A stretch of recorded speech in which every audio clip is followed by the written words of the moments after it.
Welcome to the Getting High on Leadership series featuring Paul Karasik. Paul is one of America's top management consultants helping leaders succeed. He is the author of 9 books, including Sweet Persuasion and Brilliant Thoughts and Provocative Questions. His insights appear regularly in major publications, and he is one of the most sought-after executive coaches. Paul founded the American Seminar Leaders Association and the Psychedelic Institute of Los Angeles. He is a popular speaker at national conferences and has been on stages across all 50 states and internationally. Paul's work addresses the question, how can we transform conflict in business into collaboration? With decades of experience in management, leadership, and psychedelics, he brings a unique perspective on personal and societal growth. In this series, we'll be discussing his latest book, Getting High on Leadership, The Leader's Guide to Higher Consciousness. We'll be exploring the concepts, techniques, and mindset required to revolutionize leadership. Enjoy. Hello, everyone, and welcome back to the Getting High on Leadership series. My name is Rob Sanchez, your host, and we are joined by the author of Getting High on Leadership, Paul Karasik. We are making our way through the book one section at a time, discussing conscious leadership and how to be a better leader in whichever avenue or whichever arena you're leading in. Today's section is called Making the Best Decisions. Welcome, Paul. Where should we begin on this one? So this chapter is Making the Best Decisions.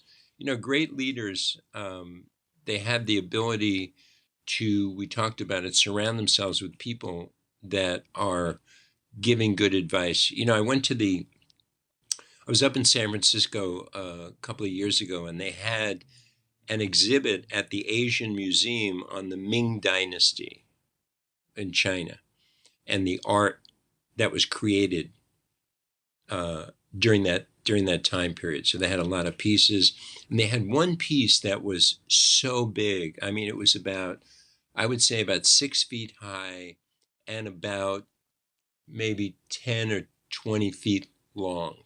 One art piece. And in the art piece, it showed the setup of the Ming Dynasty castle, and it was all kinds of little story things going on in it. And in one part of this visual was a man walking with another man, and he had a hood on. And the museum guide was explaining that this was the Ming emperor going out at night to see his advisor to get advice, and that it wasn't for general consumption that the emperor would go out and seek advice. So in other words, the emperor should know everything, right? That's why he's the emperor. And yet the emperor had these trusted advisors that they would go to. Some of them, astrologists, some of them on technical matters. But this great civilization, this great Chinese civilization, was ruled by a leader who understood the value of getting advice. And that's what this chapter is about. The wisdom of other people's consciousness to be included with the leader.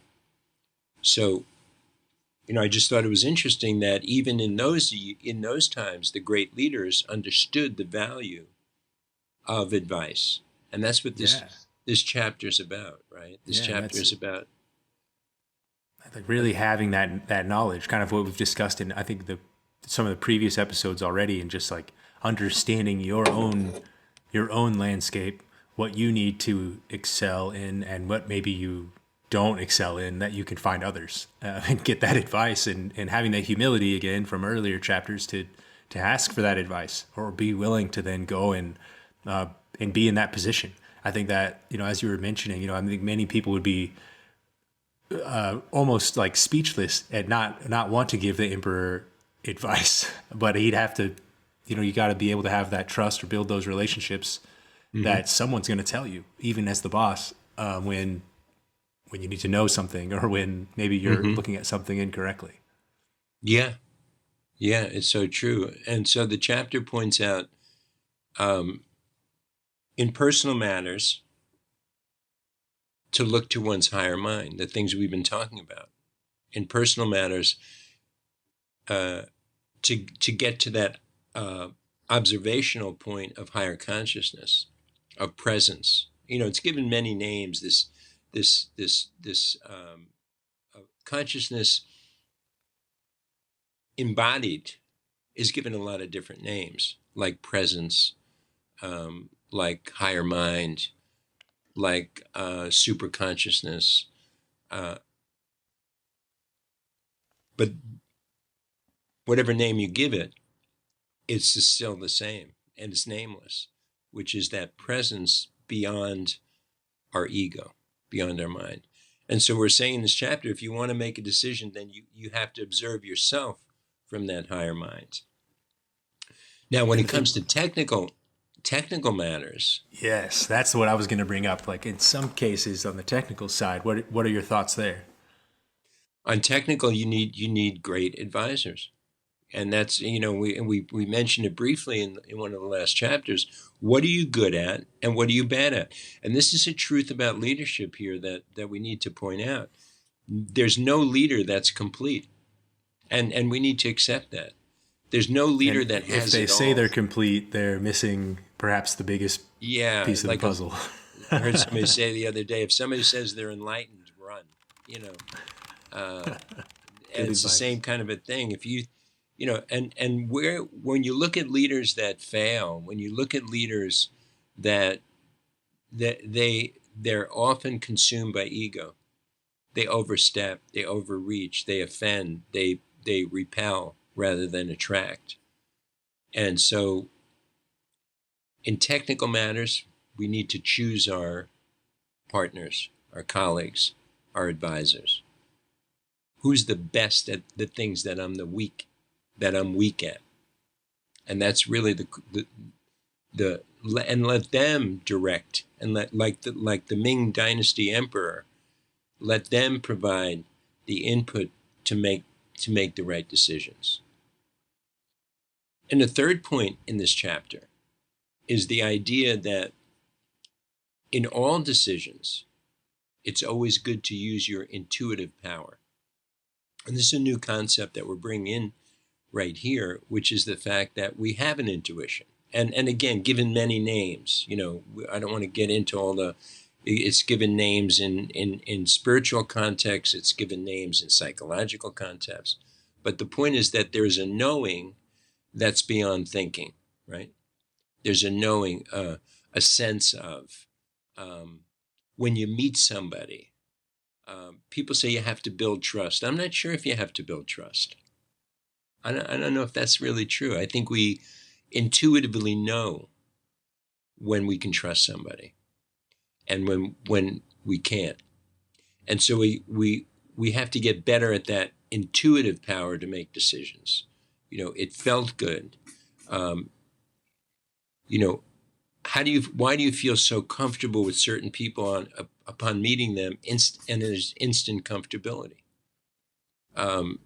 You can't ignore that stuff. You have to begin to say, hey, I have a consciousness that can really aid me in these very technical and things that need to be executed. If I one, recognize that my intuition is there, and number two, listen to it. Let me tell you something about intuition. It's never wrong. It's never wrong. When you say, I had a feeling this was going to go this way, that was your intuition speaking, right? So it's kind of walking a tightrope between analyzing that information from a technical level, but then also trusting the intuition from a more psychological or like conscious awareness level, and walking that throughout different obstacles. You kind of need to keep both of those things in mind. You do. And take in all of your facts, but also look at the intuition. I think it really breaks down in some way kind of a narrative example of how thinking and going about the world really works. As you try to take that info, but then level it against your gut intuition. And it may be easy at times for leaders to rely on the info. At least I've seen that in the past. And maybe that's more on the business side, where if you see these numbers are this way, there's my decision.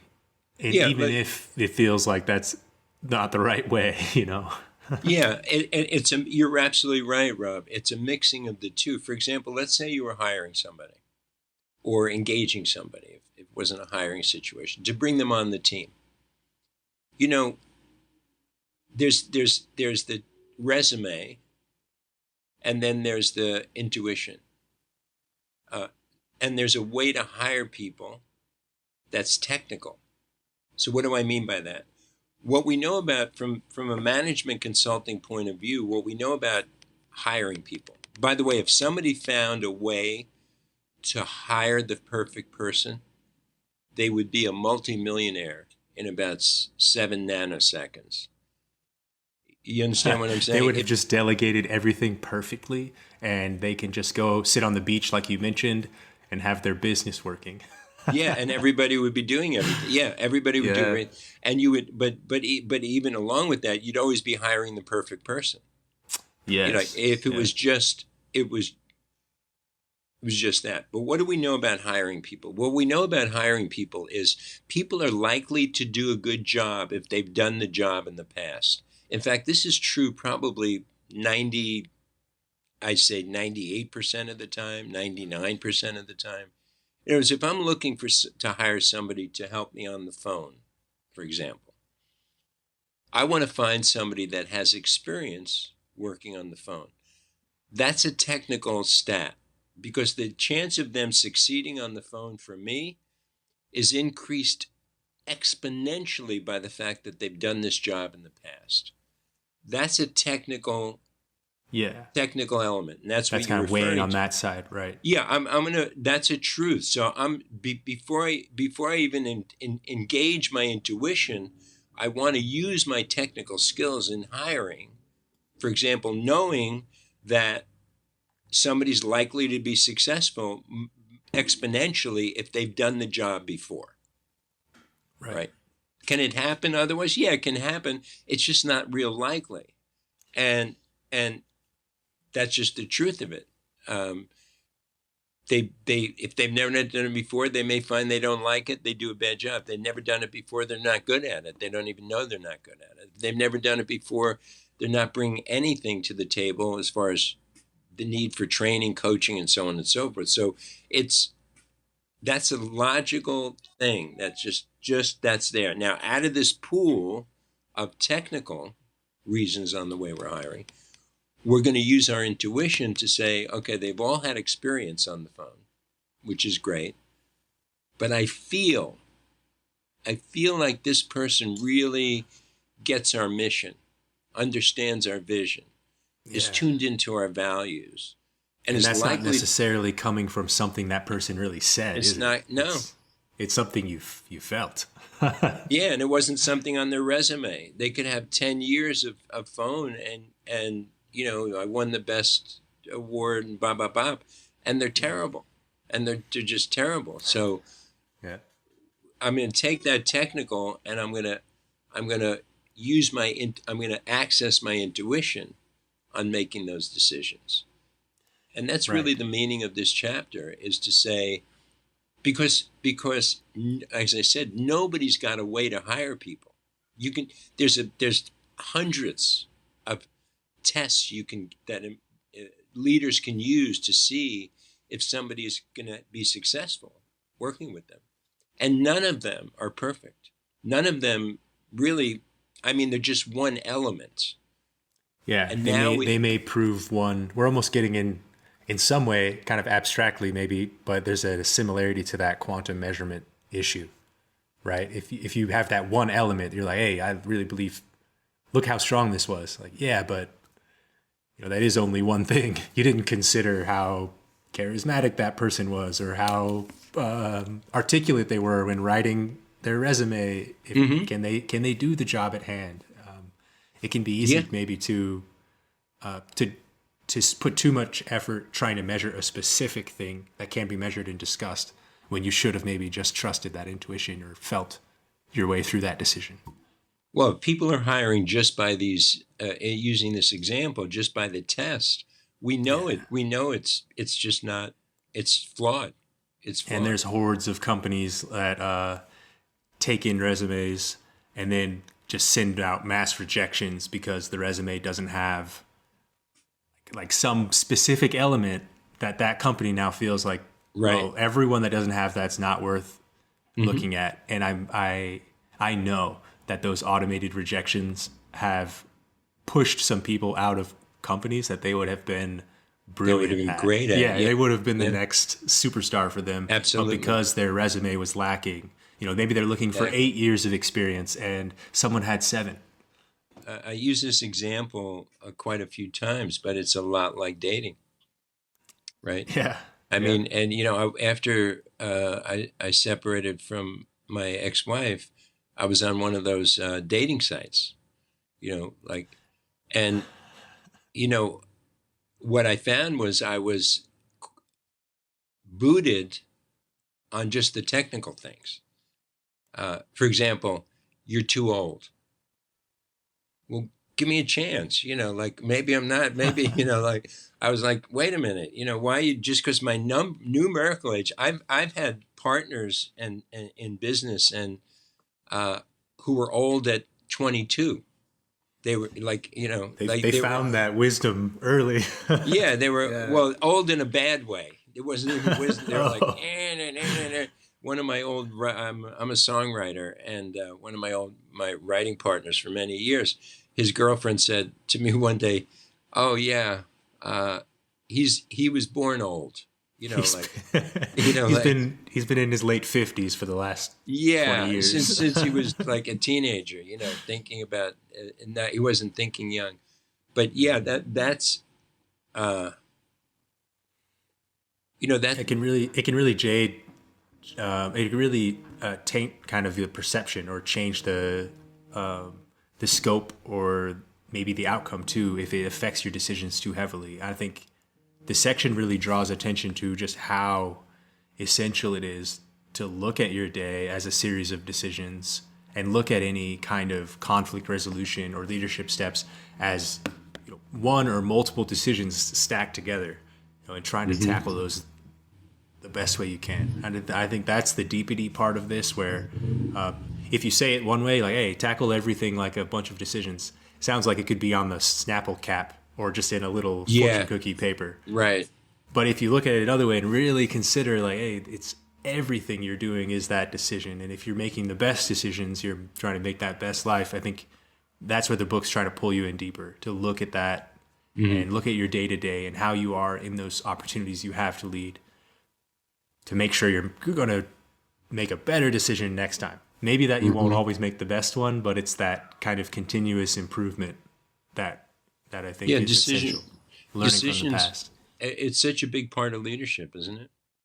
I mean, it really is. It's such a huge part of leadership is decision making. I remember years ago I was a salesperson when I was younger, and I took some really big equipment. I was selling technical equipment some years ago, and it was costly. We sold it to corporations, and it was used for presentations.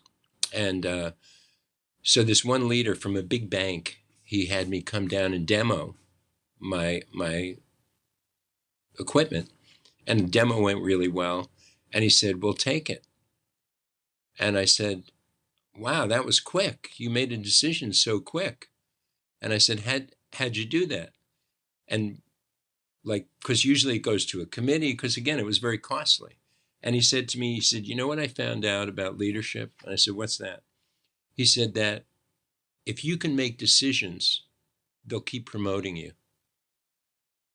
He said they don't even care if the decision is right or wrong, but the fact that you can make decisions, you get promoted. So if I buy this equipment and everybody loves it, then I'm going to get attaboys. And if it's a mistake, they're going to forget about it anyway. But the fact that I was able to make a decision so quickly, I keep getting promoted in the leadership game, because he had that ability to just say yes and no.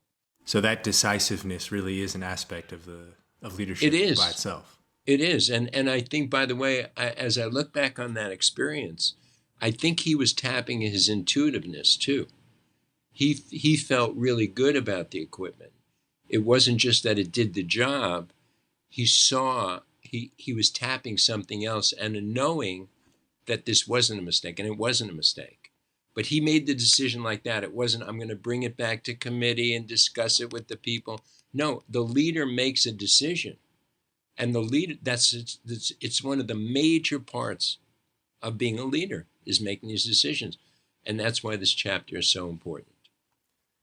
So get out there, continue to lead in those arenas that you are leading, and look at it all as a series of decisions. It is. Do your best to make the best ones. That's absolutely. Awesome, Paul. Thank you. And thank you all for listening and watching. Please join us on the next episode as we continue this journey. You can find a link below to pick up the ebook for yourself. And please feel free to start wherever you'd like in the series, or jump around to any section titles that catch your interest. And we'll see you on the next one.